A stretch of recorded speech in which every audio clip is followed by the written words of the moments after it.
Welcome back to the Jeep. Okay, I've got some additional stuff related to Roth IRAs and IRAs in general, and IRAs for kids, Roth IRAs. So that I want to talk about. People have brought some things up in comments on YouTube, and just some other things I want to talk about. So if you didn't see my video earlier today, my CPA said that I could convert my SEP IRA to a Roth IRA. So I'm in the process of doing that. I created a Roth IRA account on Fidelity, filled in the paperwork to get my SEP converted to a Roth. I would imagine it would probably take some time, probably will happen in the next 2 weeks. We'll see. What happens is I did a full transfer, and I talked to a Fidelity rep. So my shares of trusts, right, are going to transfer over. I was a little concerned, it's like if they were going to convert everything to cash or something, I'd lose my shares or whatever. But I did a full transfer. Also, I'm not, I guess there are two ways to pay for taxes on this. One is to have Fidelity, for example, withdraw taxes. And I said no, because I don't want to lose the cash that's in my SEP, because I actually can't really contribute to my Roth. And I'll talk about ways around this, but it's still, there are limitations. I said, do not withhold any kind of taxes, state or federal, because I'll just pay them. It's like, I don't know what it'll be worth, but by the time they actually do the conversion, obviously the trust prices change, but I'm happy to pay taxes on a fairly low amount, because I know it's going to skyrocket. Also, so for those of you, there are some people out there probably that aren't able to open Roth IRA accounts because you make too much.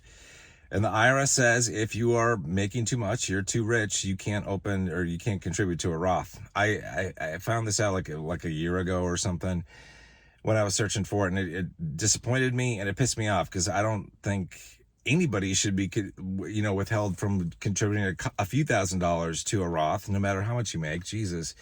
But that's the way politicians are, right? But here's a way around this that my CPA said, and don't take this as tax advice. This is not tax advice. Talk to a CPA. As usual, like I'm just the dude in the Jeep. But so here's the workaround. I think this is called a backdoor Roth IRA. So I can't technically contribute to a Roth IRA directly because I make too much money, right? So I could go, damn, that sucks, right?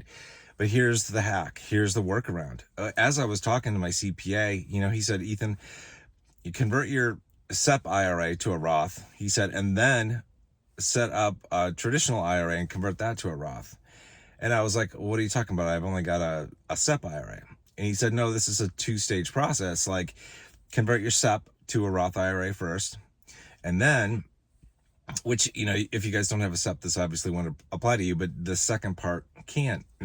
He said, set up a traditional IRA, contribute some money to it, and then convert that to a Roth IRA. So I looked into this. I'm going to open a traditional IRA account with Fidelity tomorrow. I'm going to put 8,000 in, because that's the limit as to what you can do if you're 50 or older.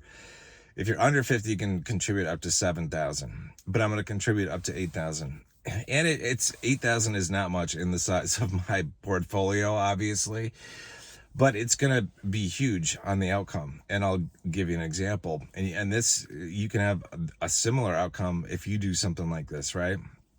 So I'm going to open a traditional IRA account tomorrow, put $8,000 in there, and then I'll file the paperwork to get it converted to a Roth. It'll go into the same Roth account that my SEP is going to go into, right? So I'll just have one Roth IRA account. I want to have multiple. So that 8,000, if I stick in a BCHG and LTC and I get a 10X on it, it turns into 80 grand, right? Well, I'm going to try my best to do rotation on that. I should be able to at least do a 12X. At least it should be able to do more, but let's say at least, in case things go wrong, and get it up to $1 million. So in one cycle, in less than a nine month period, I can go from essentially $8,000 to $1 million. That makes a huge difference. And this is why it's like, I'm bringing this up, because if you guys don't have a Roth IRA, if you don't qualify for it, check with a CPA. You should be able to set up a traditional IRA, put some money in there, and then do a conversion. It should be fairly easy. I haven't had this, it's not complete yet. I filled in the paperwork, but definitely you should do it. And so this is like an example too. I want to bring this up of why early money is the best money, because the earlier you put anything into an investment that multiplies, like it gives you just greater gains in the future. Like the $8,000 that I put in this year is going to turn into $1 million. The $8,000 that I put in next year, what's that going to do?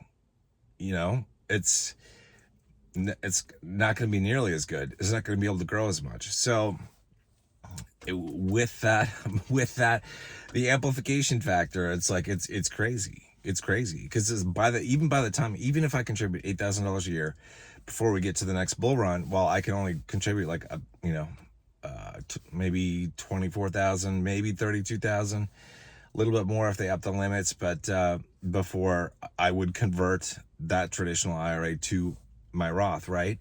And be able to get good gains hopefully in the next cycle. We don't know what they're going to be looking like or what might be possible, but even like a 10x, well, if I've got like, let's say I got like 40 grand in there, that would turn into potentially 400,000, but it's still way behind what this $8,000 is going to do, because this 8,000 potentially could turn into $1 million or more, and then I could double it with high yield ETFs, right? And then do a 10x on it. I could have $20 million. This $8,000 could be worth $20 million or more at the end of the next bull cycle. And that's only 4.5, 5 years away.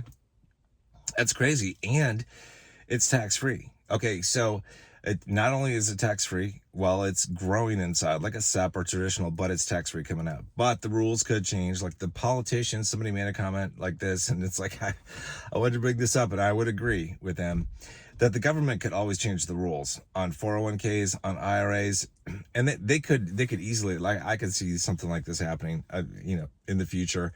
They could change the rules and say, well, the first $5 million that you have in a Roth IRA is tax-free when you withdraw it, but anything over $5 million, you got to be taxed at ordinary income rates. I could see that. I mean, it wouldn't surprise me, but at least it's a little bit better than a SEP IRA or traditional IRA. So if you don't have a Roth, check with the CPA, but I think this is referred to as the backdoor Roth IRA method, where you actually set up or contribute to a traditional IRA and then just get it converted. And it's like, okay, I'm fine with like, okay, $8,000 that I have in there. Are they going to charge me some taxes on it? I don't care. I don't even know that they would. That is my basis. So I don't think they would, but I don't know. I don't even care, because what it can do in this bull run and beyond is just crazy. So consider it. I started thinking about this. I might employ a method. I don't know that I'll do that this cycle. But maybe next cycle, like starting in the bear market.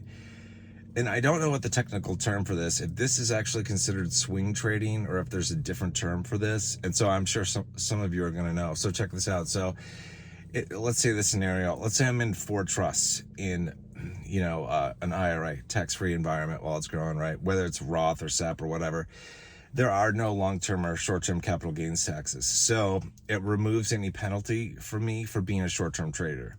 And what I've seen somebody talk about and seen people do is actually, like, say if you're in those 4 trusts and one of those trusts is up significantly for the day, for example, like 10% or 20%, and another one is down significantly, like 10 or 20%, well, sell some of the trust that's up and buy some of the trust that's down. You know what I mean? Like sell off the winners and buy the losers, and just kind of rinse and repeat as often as you want, basically, which should allow you to theoretically improve the size of your portfolio. And since there are no tax consequences for it, it's like, it's really kind of free reign. So maybe some of you guys know, and you've heard of this or have done it. Have you done it? Actually, I'd love to know it. Like, have you done it in your portfolio, whether whatever type of portfolio it is, but have you done it? What is the technical term? Is it short-term trading or not? It's swing trading. I think it's swing trading. I think it is, but I might be wrong on that. I'm not super technical on a lot of this stuff, so I think it might be it. But anyway, just to wrap this up, I wanted to say, like, I want to talk about children's Roth IRAs. So several people have mentioned that they've got Roth IRAs for their kids, which is awesome. Either because they've got jobs or because, like, if somebody is a business, they hired them, like, as an employee. So I can do that eventually with my kid. I talked to my CPA about this because, first of all, we have child labor laws, here. And so I don't know exactly what date he could technically be an employee. So he'd have to wait a while before I could set up a Roth IRA for my son.